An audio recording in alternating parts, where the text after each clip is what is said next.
Shalom saudaraku, kembali lagi di live study sebab orang yang berhenti belajar berhenti bertumbuh. Mari kita bersatu dalam doa. Bapa yang baik, kami nantikan suaramu, firmanmu berbicara kepada masing-masing pribadi. Dalam nama Tuhan Yesus kami berdoa, amin. Saudaraku, kita masih dalam pembahasan Injil Yohanes pasal yang ke-11, satu rangkaian panjang kisah tentang Lazarus yang dibangkitkan. Dan pada kesempatan ini kita sudah sampai pada bagian yang kedua, ya. Kita akan membahas dari ayat 18 sampai dengan ayat yang ke-32. Nah, Bapak Ibu Saudara, bahwa Yesus pada saat mendapatkan kabar Lazarus sedang sakit keras, sakit kritis, Yesus sedang berada di daerah Galilea. Pertemuan yang lalu kita sudah membahas Yesus tidak bergegas langsung cepat-cepat ke tempat Lazarus yang berada di daerah Yudea. Itu sangat jauh saudara. Dulu nggak ada kereta api, nggak ada pesawat, nggak ada mobil. Harus berjalan kaki, naik keledai, naik unta. Ya, Yesus sedang ada di daerah Galilea, itu adanya di atas. Nah, sekarang dia harus turun ke bawah di daerah Yudea. Nah, mereka berada di Betania. Ayat yang 18, Betania terletak dekat Yerusalem, kira-kira 2 mil jauhnya. Yerusalem itu kota besar yang berada di daerah Yudea, sedangkan Betania itu kampung kecil yang berada dekat dengan Yerusalem. Nah, jadi pada zaman dahulu tentu menginap di Yerusalem jauh lebih mahal. Jadi banyak orang yang ketika mengunjungi Yerusalem, ya, mereka tinggal menginap di Betania karena pasti lebih ekonomis saudara, ya, lebih murah. Dan Betania ini bukan tempat yang asing bagi Yesus, sebab Yesus setiap kali berkunjung ke Yerusalem itu biasanya menginap di daerah Betania. Nah, yang menarik di sini ketika dalam perjalanan di Yudea, dari Galilea ke Yudea, maksud saya saudara, ya, itu harus melewati satu daerah yang bernama Samaria. Dan ini tidak bisa cepat, ya, karena zaman dulu kendaraan hanya keledai dan unta, tidak ada kereta api, mobil, pesawat terbang dan lain sebagainya. Nah, Injil lain mencatat dalam perjalanan ini dari daerah Galilea ke tanah Yudea itu ada begitu banyak peristiwa yang dicatat, ya.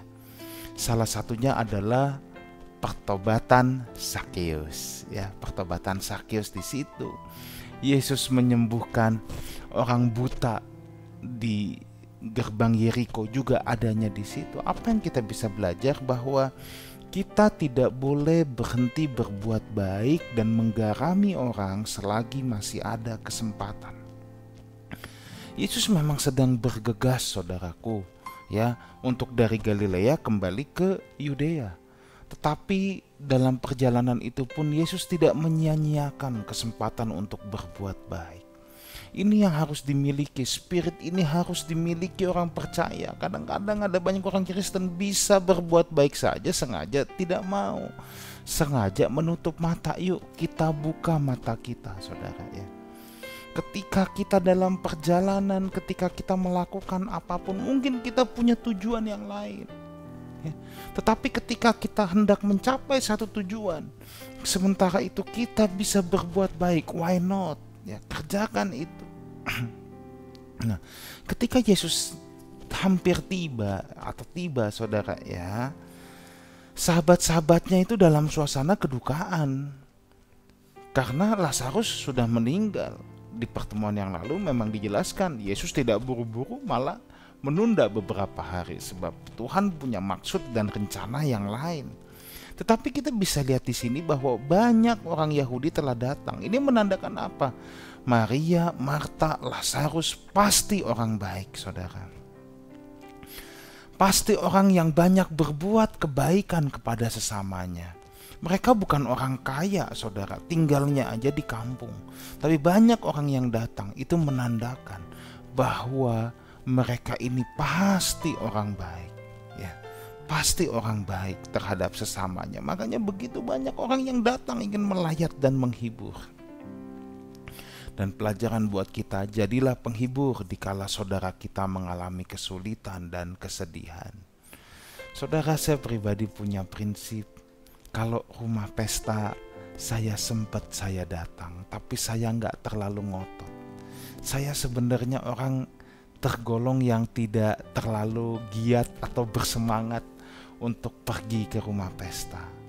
Tetapi kalau ada kedukaan ya, saya pasti akan mengusahakan yang terbaik dari waktu saya untuk saya bisa menghadiri acara kedukaan untuk kerabat, handai taulan yang saya kenal. Ya. Yuk kita jadi pembawa penghiburan, saudara ya, bagi saudara-saudara kita yang ada dalam kesedihan. Tidak harus tunggu sampai di titik rumah duka kan. Dalam segala keadaan kita bisa menjadi penghiburan bagi sesama kita.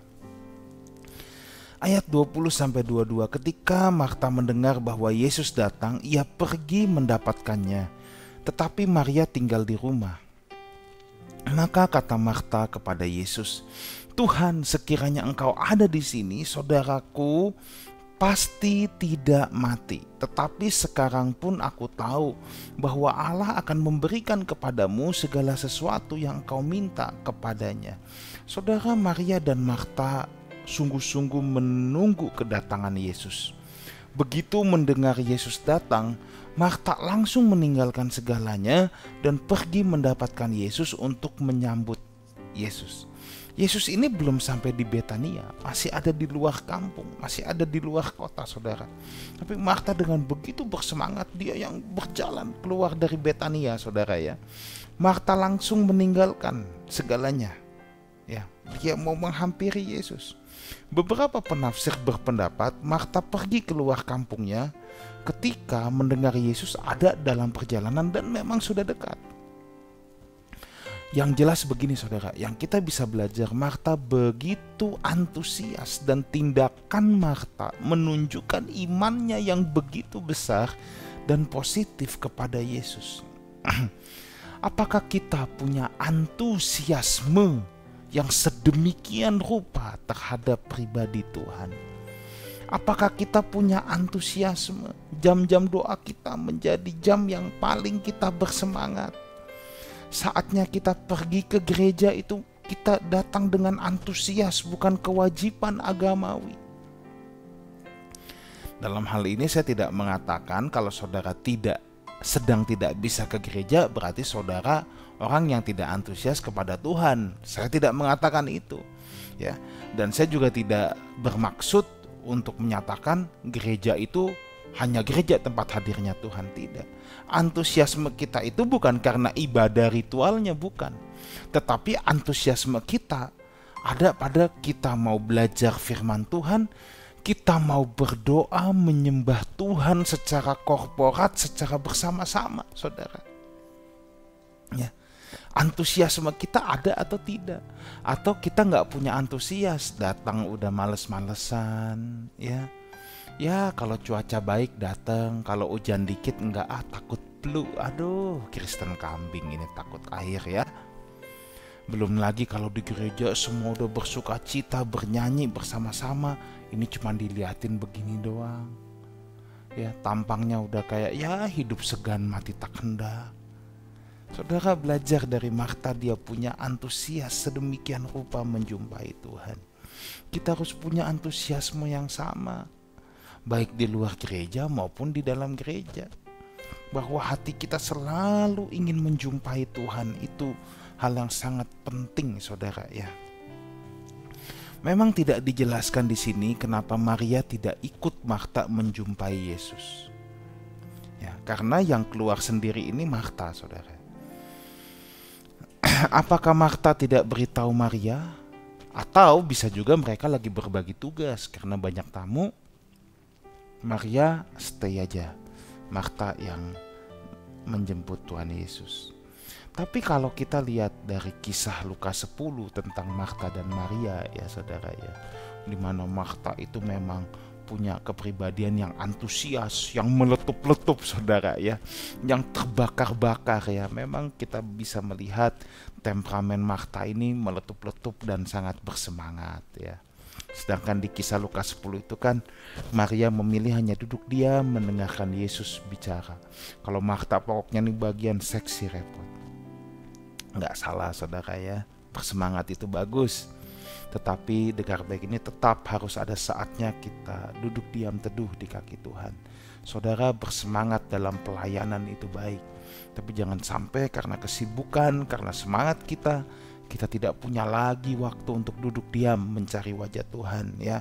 Itu hal yang paling esensial.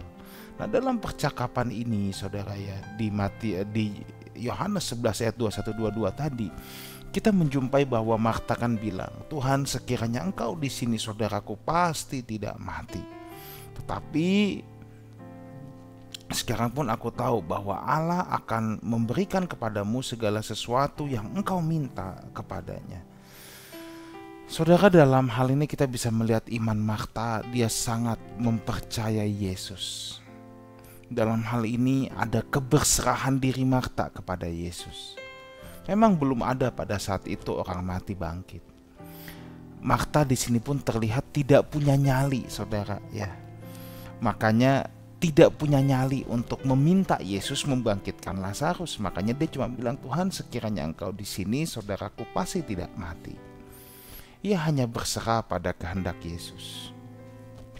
Saudara, saat kita bimbang, bingung, tidak tahu harus berbuat apa, tidak tahu harus berdoa bagaimana, yang terbaik adalah berserah kepada Tuhan. Percayalah bahwa Dia memiliki pengaturan yang sempurna akan hidup kita, saudara, ya. Percayalah Tuhan memiliki pengaturan yang sempurna atas setiap kita. Itu sebabnya saudara, ya, kita jangan terlalu galau, terlalu gundah gulana. Di saat di depan kita ada jalan-jalan buntu, hal terbaik saudara, kita berserah sama Tuhan. Berserah kepada Tuhan bukan berarti kita pasif, kita tidak mencoba apa-apa, enggak. Harus sampai di posisi kita betul-betul mentok. Artinya kita sudah mencoba berbagai cara, kita sudah mencoba yang terbaik. Sebab mencoba yang terbaik itu juga bagian dari mengasihi Tuhan dengan segenap kekuatan kita. Tetapi toh kalau mentok saudara, itu tandanya itu berarti Tuhan ingin berperkara pada setiap kita, pribadi lepas pribadi.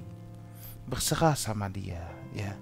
Nah, dalam keadaan seperti Marta, seringkali kita berandai-andai, tergoda untuk berandai-andai untuk menambahkan kesengsaraan atau kesedihan kita. Tuhan, seandainya Engkau ada di sini, itu kan andai-andai. Statement andai-andai seperti Marta ini sebenarnya di luar jangkauannya. Ya, orang Yesus faktanya nggak ada kok, ya. Dan sebenarnya tidak ada gunanya untuk diucapkan. Jadi daripada kita hanya tergoda untuk berandai-andai, untuk menambahkan self pity, mengasihani diri sendiri, lebih baik kita fokus belajar berserah kepada Tuhan. Ayat 23-24, kata Yesus kepada Marta, "Saudaramu akan bangkit." Kata Marta kepadanya, "Aku tahu bahwa Ia akan bangkit pada waktu orang-orang bangkit pada akhir zaman." Saudaraku, apa yang ada dalam pemikiran Marta saat Yesus berkata, "Saudaramu akan bangkit"? Apa sih yang ada di dalam pikirannya? Apakah dia menyesali, guru ngomongnya aja deh, guru kan udah terlambat datang? Apakah dia masih menyesali terlambatnya Yesus? Yesus membimbing Marta dengan memberikan sebuah jawaban dan pengharapan di ayat yang ke-23 bahwa saudaramu akan bangkit. Perkataan Yesus ini memang memiliki dua makna, saudara. Yaitu apakah Lazarus bangkit sekarang juga, atau Lazarus akan bersama-sama seluruh orang saleh akan dibangkitkan pada akhir zaman. Ini kan punya dua makna, saudara, ya. Ini kan punya dua makna. Nah, apa yang ada dalam pikiran Marta saat mendengar jawaban Yesus? Apakah ada nada nyinyir? Ya, tahu orang sekarang bilang nyinyir, ya. Kan Marta bilang, "Aku tahu bahwa Ia akan dibangkitkan pada waktu orang-orang bangkit pada akhir zaman." Kalau bahasa nyinyirnya nih dibikin bahasa sehari-harinya, Marta pengen bilang gini, gue juga udah tahu, tunggu nanti kan, gak usah ngomong deh Yesus, mendingan saya juga tahu entar bakal bangkit nanti, ngapain sih diomongin sekarang. Atau bisa juga memang itu bentuk kesedihan dia. Nah, kita kan nggak tahu apa yang ada dalam pikirannya. Tapi saya harap kita jangan nyinyir kalau sama firman Tuhan ya. Kalau saudara dalam tekanan, kesulitan, lalu ada firman Tuhan, saudara mendengar firman Tuhan, mendengarkan renungan, dengar khotbah, otaknya jangan nyinyir saudara. Misalnya saudara dalam kesulitan, lalu saudara mendengarkan renungan, firman Tuhan, Tuhan pasti menolong. Jangan di otak kita tuh nyinyir, iya tolongnya nanti kan, iya nanti kan, jangan-jangan tunggu saya yang meninggal duluan. Nah itu kan kita tuh bisa loh punya pikiran-pikiran nyinyir gitu. Tapi jangan ya. Nah ayat 25-27 sekarang, akulah kebangkitan dan hidup. Barang siapa percaya kepadaku, ia akan hidup walaupun ia sudah mati. Dan setiap orang yang hidup dan yang percaya kepadaku tidak akan mati selama-lamanya. Percayakah engkau akan hal ini? Ayat 27, jawab Marta, ya Tuhan, aku percaya bahwa engkaulah Mesias, anak Allah, dia yang akan datang ke dalam dunia. Saudara, statement ini adalah sebuah statement yang sangat penting. Ya, akulah kebangkitan dan hidup, barang siapa percaya kepadaku, ia akan hidup walaupun ia sudah mati. Kenapa? Sebab Yesus sedang menekankan dirinya bahwa ia adalah sang kebangkitan, ia adalah sumber kebangkitan, ya. Dan orang mati tidak perlu takut lagi terhadap kematian, sebab dia yang bisa membangkitkan dan dia juga sumber kehidupan. Ia memiliki kuasa bukan hanya pada kehidupan di dunia yang akan datang, tetapi ia juga punya kuasa di kehidupan hari ini. Saudara, jadi jangan kita berpikir, iya Tuhan mah punya kuasanya nanti, tunggu kita udah mati. Enggak, dia berkuasa di hidup kita hari ini juga. Ketika Tuhan berkata, aku kebangkitan dan hidup, artinya hidup di dunia yang akan datang maupun hari ini, kuasa ada dalam tanganku. Ya, baik mati jasmani maupun mati rohani dapat dihidupkan kembali oleh Yesus. Jadi kalau saudara berpikir bahwa aku sudah mati rohani, Tuhan gak mungkin lagi mengampuni aku, kok aku tidak ada gairah lagi untuk melayani Tuhan, kok aku sudah tidak ada kesenangan lagi dalam menghadap Tuhan, dalam bersekutu dengan Tuhan, dalam pelayanan. Saudara minta kepada dia sumber kehidupan. Rohanimu pun yang mati Tuhan bisa bangkitkan. Dia sumber kehidupan, saudaraku, ya. Yang kedua, saudaraku, ya, dan setiap orang yang percaya kepadaku tidak akan mati lagi selama-lamanya. Artinya apa? Siapapun orangnya, baik Yahudi maupun non-Yahudi, kalau dia percaya kepada Yesus yang adalah kebangkitan dan hidup, ia akan dibangkitkan dan dihidupkan kembali. Keselamatan menjadi universal, bukan lagi milik eksklusif orang Yahudi, tetapi bagi mereka yang percaya kepadanya. Yesus menjanjikan kehidupan bagi siapapun yang percaya kepadanya, tidak akan mati selama-lamanya. Artinya apa? Kematian tubuh ini tidak perlu lagi kita takutkan, saudara. Kematian tubuh tidak perlu kita takutkan. Semua orang memang pasti pada dasarnya takut mati.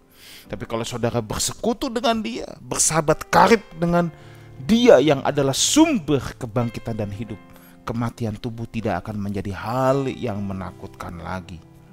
Ya, kehidupan jasmani kita memang ada akhirnya. Lazarus juga mati lagi kok. Tetapi kehidupan rohani kita tidak akan berakhir, justru disempurnakan dengan tubuh kebangkitan di dunia yang akan datang, yang telah disediakan oleh Tuhan bagi orang-orang yang mengasihi Dia. Ya. Ayat 27, ya Tuhan, aku percaya bahwa Engkaulah Mesias. Ini adalah pernyataan iman dari Marta, bahwa dia percaya dan setuju akan apa yang Yesus ucapkan. Saudara, dasar iman Marta itu bukan persetujuan pikiran, bukan pengaminan akali, bukan positive thinking, bukan pede. Dasar iman Marta adalah firman yang keluar dari mulut Yesus. Marta betul-betul mempercayai bahwa Yesus adalah anak Allah yang hidup, yang dinanti-nantikan sebagai sang juru selamat. Terakhir di ayat 28-32, dan sesudah berkata demikian, ia memanggil saudaranya Maria dan berbisik kepadanya, Guru ada di sana dan ia memanggil engkau. Mendengar itu Maria segera bangkit lalu pergi mendapatkan Yesus. Tetapi waktu itu Yesus belum sampai ke dalam kampung itu, ia masih berada di tempat Marta menjumpai dia. Ketika orang-orang Yahudi yang bersama-sama dengan Maria di rumah itu untuk menghiburnya, melihat bahwa Maria segera bangkit dan pergi keluar, mereka mengikutinya. Karena mereka menyangka bahwa ia pergi ke kubur untuk meratap di situ. Setibanya Maria di tempat Yesus berada dan melihat dia, tersungkurlah ia di depan kakinya dan berkata, "Tuhan, sekiranya Engkau ada di sini, saudaraku pasti tidak mati." Saudara, setelah mendengar apa yang Yesus ucapkan, Marta bergegas ingin membagikan sukacitanya kepada Maria saudaranya. Ia ingin kabar baik yang ia dengar juga didengar oleh saudaranya. Kita harus punya spirit ini, spirit yang selalu ingin membagikan kabar baik, kabar sukacita, kabar keselamatan kepada orang-orang yang kita kenal. Maria meresponi panggilan Tuhan dengan segera, saudara. Kita lihat di sini Maria juga langsung bangkit lalu pergi mendapatkan Yesus. Bagaimana kita meresponi panggilan Tuhan? Maria ikut meninggalkan apapun yang sedang ia kerjakan, tamu-tamunya. Keinginan dia hanya untuk berjumpa dengan Yesus. Dia meninggalkan bahkan orang-orang yang sedang menghiburnya. Sebab penghiburan paling utama, paling penting baginya datang dari Yesus, datang dari Tuhan. Ayat 30 memang diberitahu di mana Maria berjumpa dengan Yesus. Yesus memang belum sampai ke dalam kampung itu, ya. Yesus belum sampai ke Betania. Ayat 31, ketika orang-orang Yahudi bersama-sama dengan Maria di rumah itu untuk menghiburnya, mereka melihat bahwa Maria segera bangkit dan pergi. Nah, ini orang-orang Yahudi pasti berpikir, saudara, apakah Maria mau nangis di kubur? Atau mau ngapain? Kan dia nggak tahu. Nggak taunya dia mau menjumpai Yesus.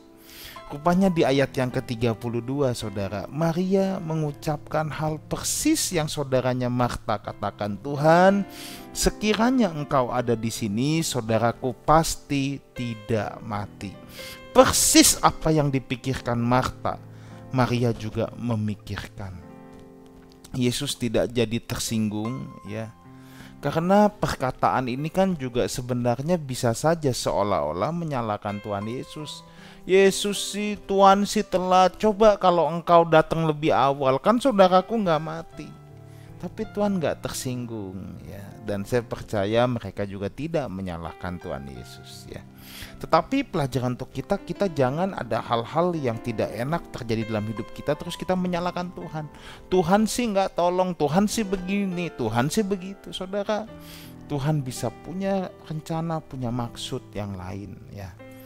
Dan saya percaya seluruh maksud Tuhan pasti mendatangkan kemuliaan bagi namanya. Di sini kita bisa melihat Maria juga punya kerendahan hati dan kecintaan yang luar biasa kepada Yesus. Ia tersungkur depan kakinya. Lihat, dekat kaki Tuhan itu memang jadi kesukaan Maria. Di Lukas 10 begitu dalam peristiwa ini juga. Nah, kalau Marta meletup-letup memang. Maria lebih tenang, lebih kalem. Tapi dia punya satu kesukaan yang luar biasa. Duduk diam tersungkur di kaki Tuhan. Itu kesukaan Maria. Nah, ini luar biasa. Saya berdoa kita semua punya kesukaan yang sama dengan Maria, saudara. Ini yang paling penting. Dekat dengan kaki Tuhan itu kekuatan yang paling kuat bagi jiwa kita, bagi roh kita. Ya. Orang yang tidak dekat dengan kaki Tuhan saat dia menghadapi badai kehidupan pasti akan lebih goyah, saudara. Tetapi kalau dia dekat dengan kaki Tuhan, itu sumber kekuatan yang terbaik bagi kita. Kiranya kebenaran firman Tuhan ini menjadi pembelajaran, perenungan, dan memberkati kita semua. Amin. Mari kita berdoa. Terima kasih Roh Kudus, Engkau materaikan dalam setiap hati anak-anak-Mu. Dalam nama Tuhan Yesus kami berdoa. Amin. Saudaraku, bagi saudara yang berdomisili di Jakarta, khususnya Jakarta Barat dan sekitarnya, saya undang untuk menghadiri ibadah raya Lifehouse Community Sunday Service jam 10 pagi di Wang Plaza lantai 2, lantai paling atas. Datang tepat waktu jam 10, datang sebelum jam 10 supaya saudara dapat parkirnya masih enak, masih gampang. Ada sekolah minggu, ada teens, dan saya ingin berkenalan dengan setiap saudara yang menyaksikan acara ini. Kiranya Tuhan Yesus menyertai kita semua. Sampai jumpa di live study minggu depan, sebab orang yang berhenti belajar, berhenti bertumbuh. God bless you.